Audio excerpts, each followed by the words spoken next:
la grâce et la paix vous soient données de la part de Dieu notre Père et de la part de Jésus-Christ, notre Sauveur et notre Seigneur. Amen. Prions Dieu. Seigneur Dieu, notre Père, toi qui as créé le monde et toi qui le gouvernes aussi. Nous voulons, Seigneur notre Dieu, ce matin, bénir ton nom. Nous voulons te rendre de multiples actions de grâce. Nous voulons te remercier, Éternel, pour tes merveilles et pour ta bonté aussi éternelle. De la nuit, notre Dieu, tu nous as gardés, Seigneur. Tu as veillé sur nous. Et tu nous permets, Éternel, depuis ce matin, Seigneur, de bénéficier de ta part, le renouvellement de nouveaux souffles.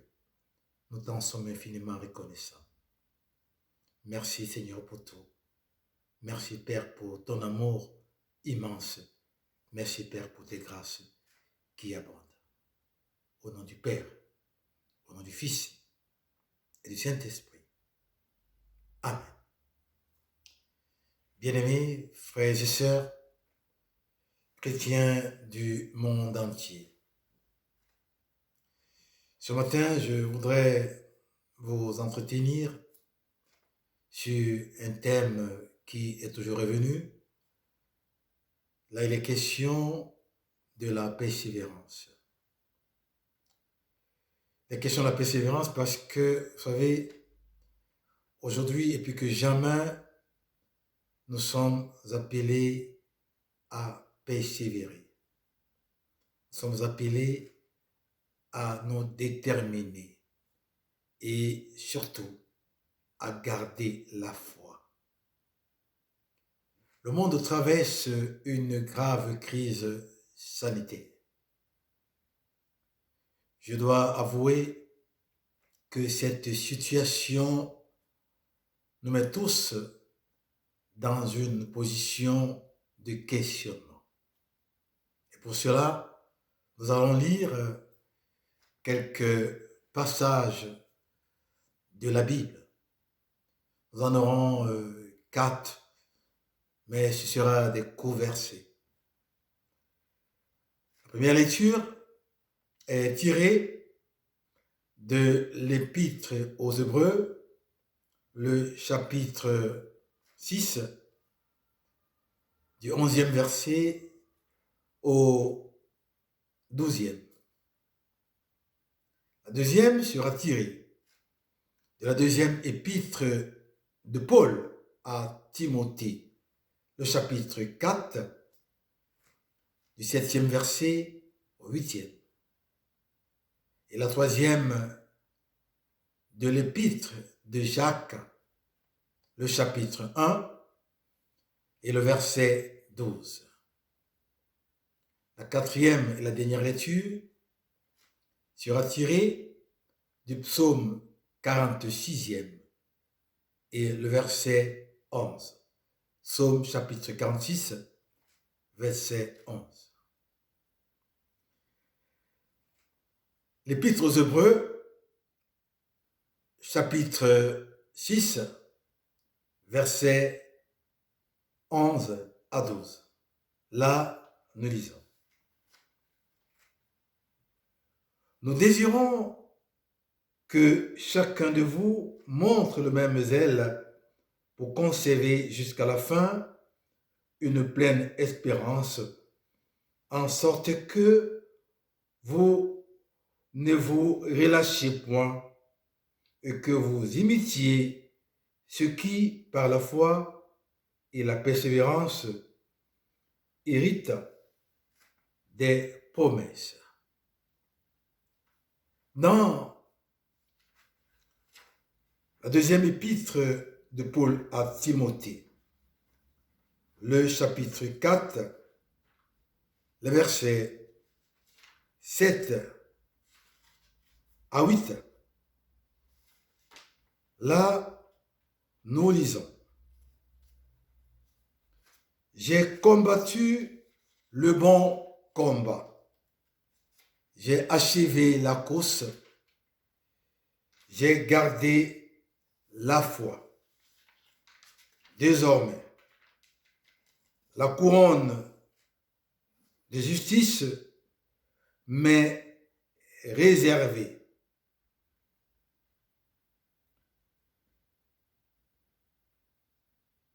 Le Seigneur, le juste juge, me la donnera dans ce jour-là. Et non seulement à moi, mais encore à tous ceux qui auront aimé son avènement. Amen. La troisième lecture, dans l'épître de Jacques, le chapitre 1 et le verset 12. Là, il est écrit: Heureux l'homme qui supporte patiemment la tentation, car après avoir été éprouvé, il recevra la couronne de vie que le Seigneur a promise à ceux qui l'aiment. Amen. La quatrième et la dernière lecture dans le psaume 46e et le verset 11. Là, nous lisons: Arrêtez et sachez que je suis Dieu. Je domine sur les nations, je domine sur la terre. Père, sanctifie-nous toujours par ta parole, car ta parole est vérité. Amen.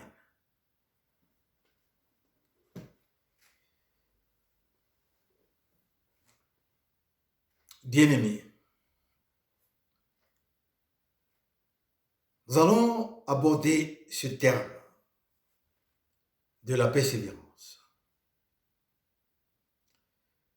Nous allons essayer de voir comment peut-on persévérer quand tout va mal. La question que je voudrais poser, c'est que faire? Que faire pour persévérer dans l'épreuve? Quand on est assailli, quand on est submergé, quand tout va mal, quand tout nous échappe, que faire?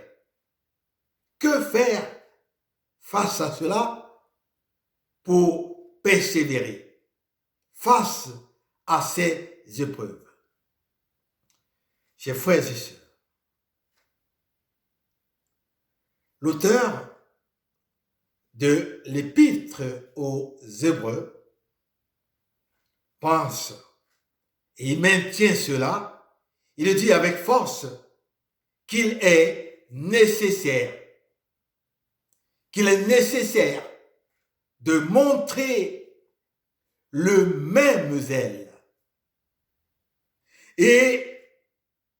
mais aussi de conserver jusqu'à la fin, bien-aimés, une pleine et totale espérance.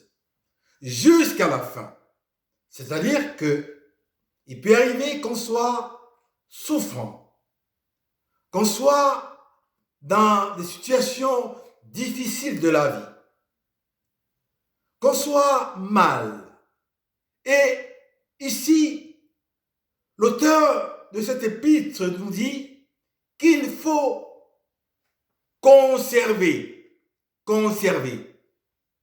une pleine espérance, une totale espérance. C'est-à-dire qu'il ne faut jamais désespérer, mais il faut persévérer, tendre toujours vers la perfection. Avoir toujours au fond de nous, dans notre pensée, que demain sera meilleur. Oui, cette caractéristique a habité les premiers croyants.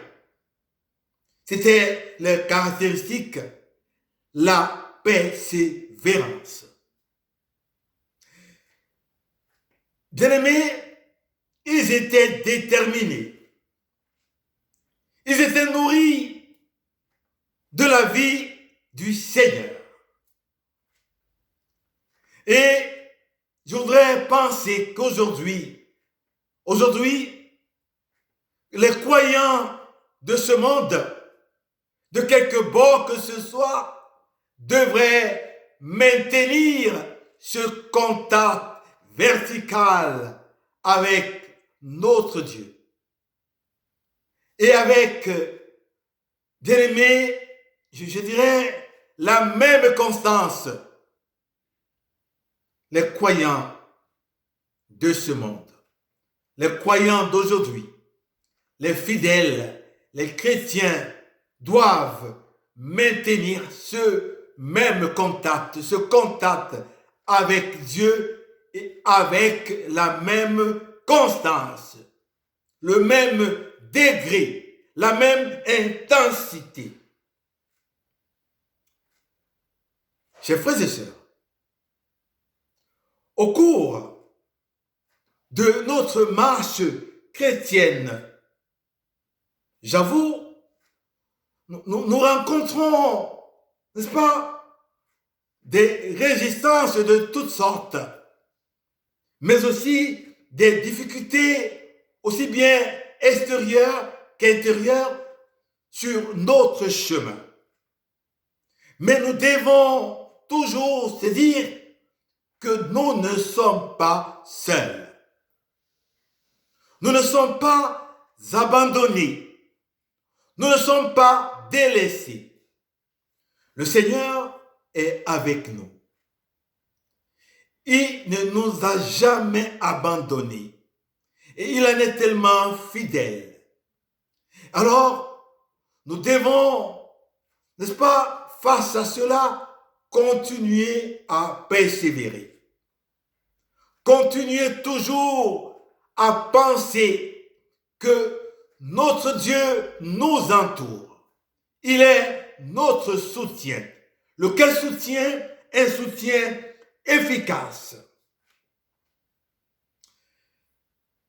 Notre combat, bien-aimé, c'est de penser, c'est de toujours dire haut et fort que celui-là qui est notre Dieu est souverain. Il a créé le monde et gouverne le monde. Il a autorité sur tout. Il domine. Il domine sur les nations. Il domine sur la terre. Il est omnipotent. Il est immense. Il surpasse toutes choses. Alors, c'est un combat, bien aimé, aujourd'hui, dans lequel il faut constamment persévérer. Il faut persévérer. Il faut jamais relâcher.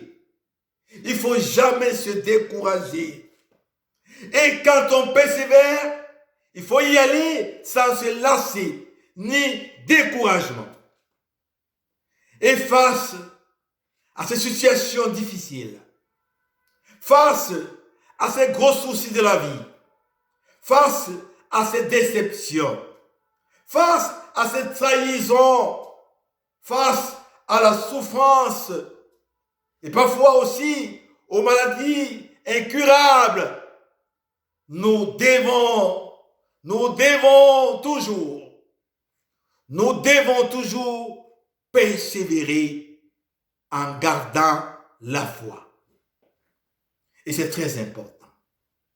C'est très important, bien-aimés.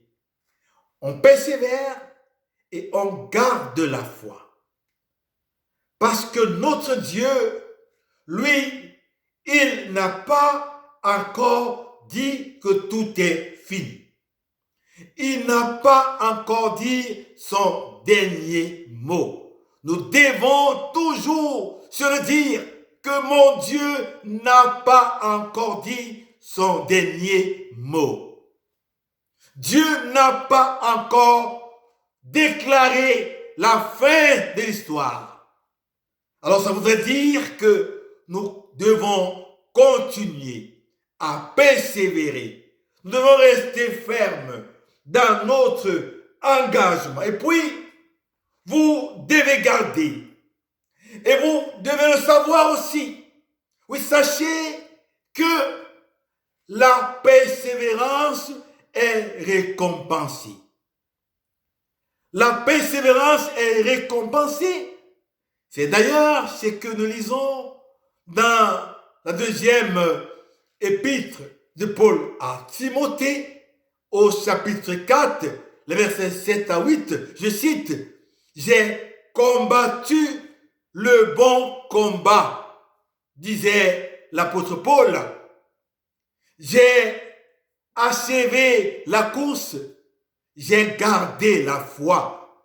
Désormais, la couronne de justice m'est réservée. » Oui, voilà la récompense de la persévérance.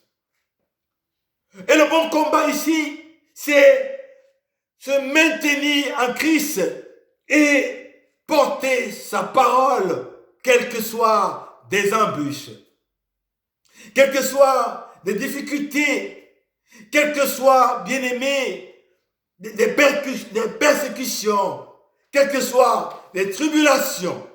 Nous devons toujours dire qu'à aucun moment, nous n'abandonnons point. Quel que soit ce qui nous arrive, nous devons persévérer. Jamais il ne faut aller penser et aller croire que tout est fini, qu'il n'y a plus rien à faire.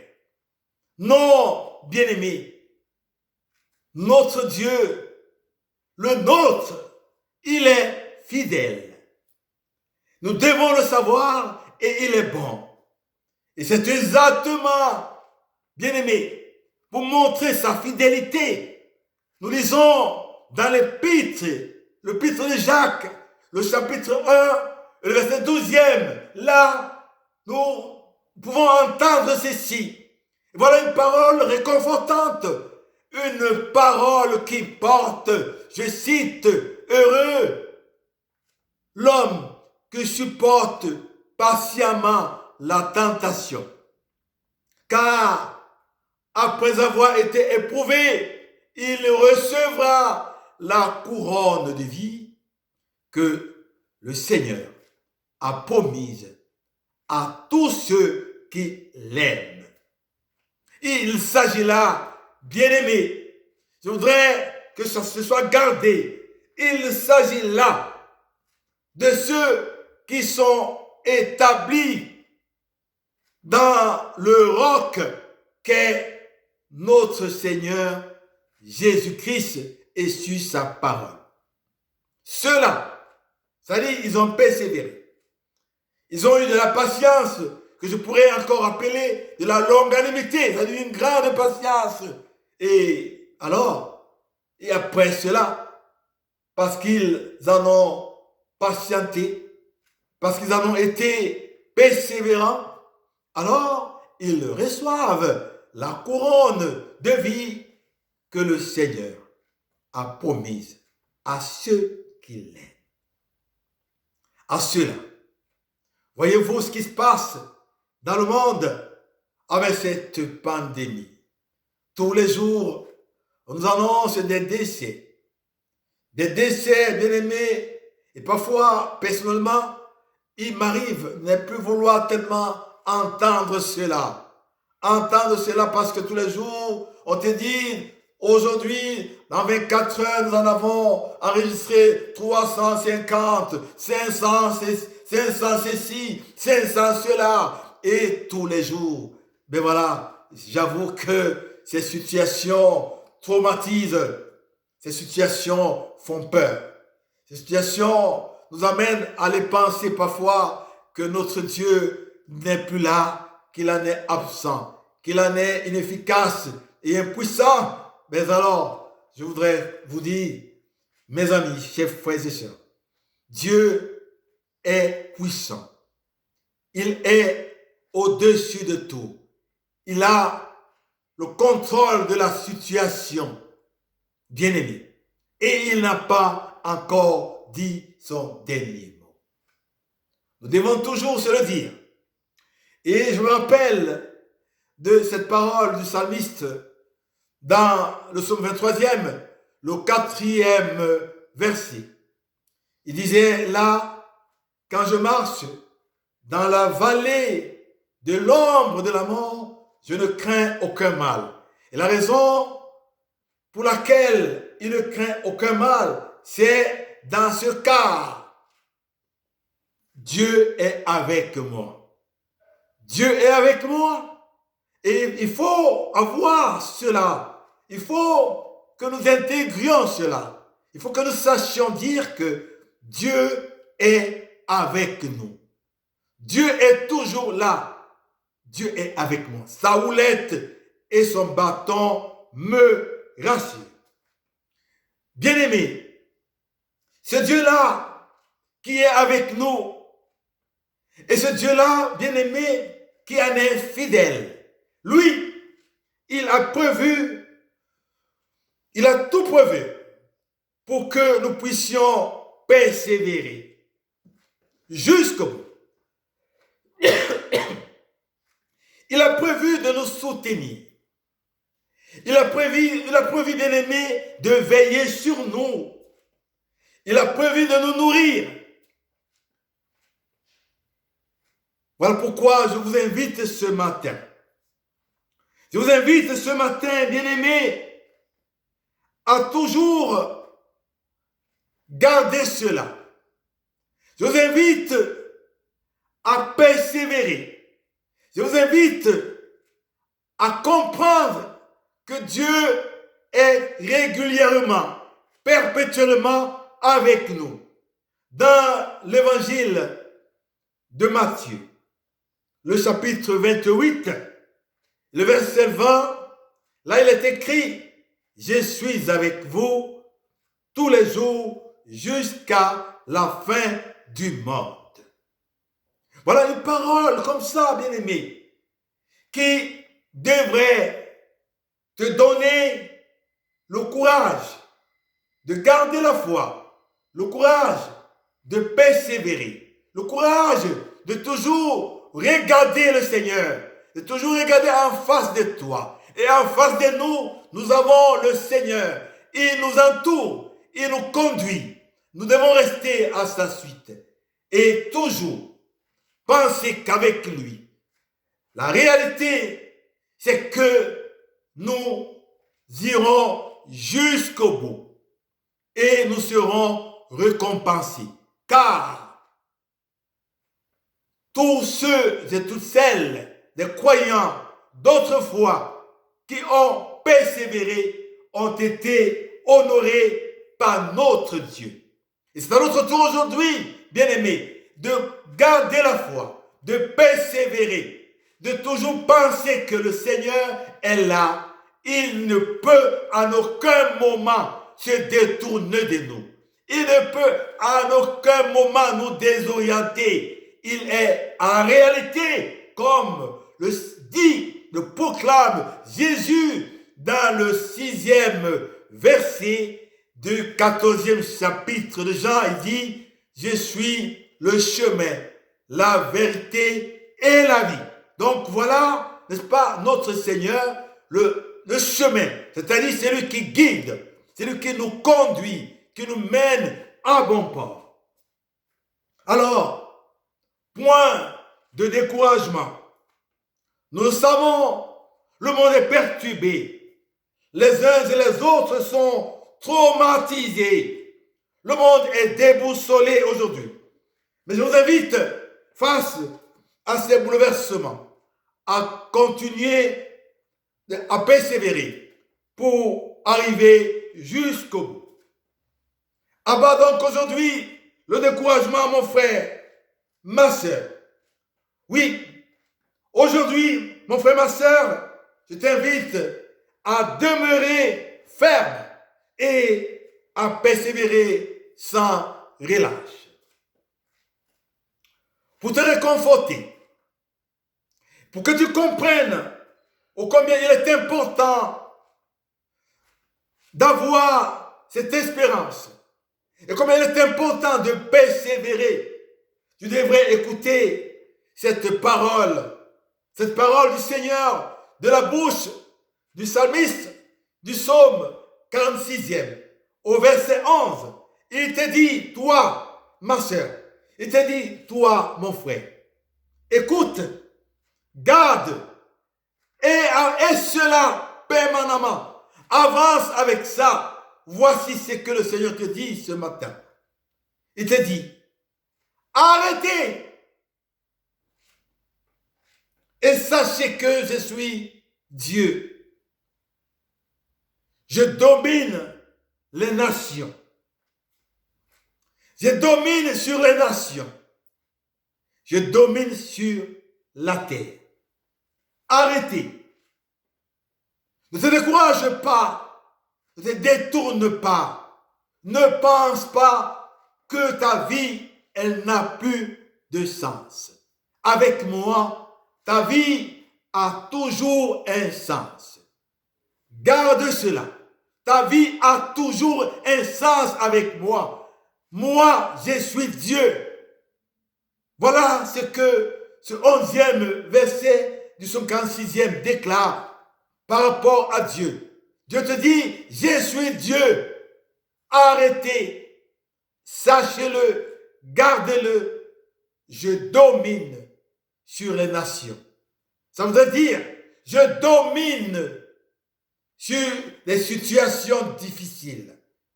Quand bien même tout va mal dans ta vie, sache que Dieu te dit, lui, il domine ces situations. Alors tu devrais te ranger à rester constamment à la suite de ton Dieu et à garder cette relation verticale avec ton Dieu parce que lui, il domine.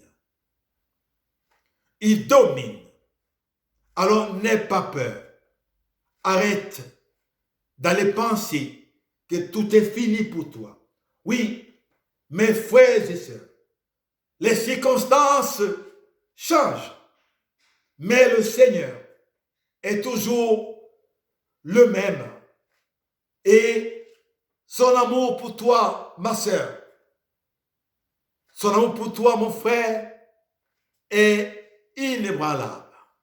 Alors, reste à ta suite et persévère. Amen. Prions le Seigneur. Père, 3 fois,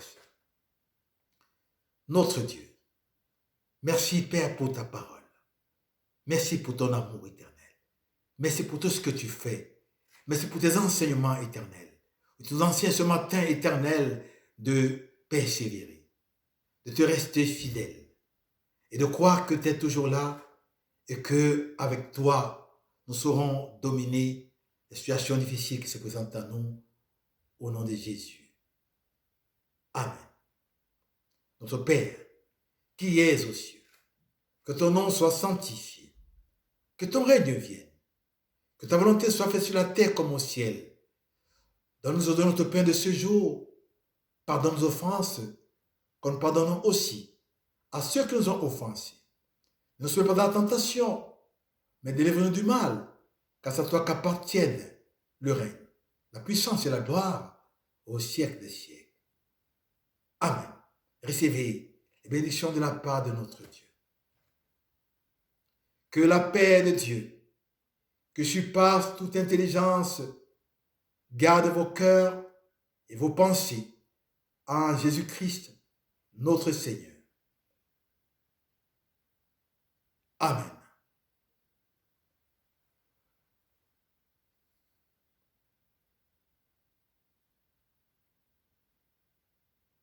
Gloire, gloire,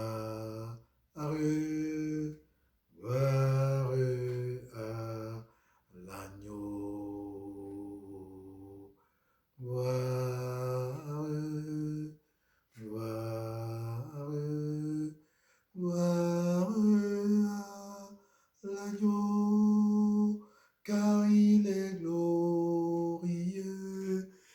digne de régner, l'agneau est souverain. Nous élevons nos voix pour l'adorer, l'agneau est souverain.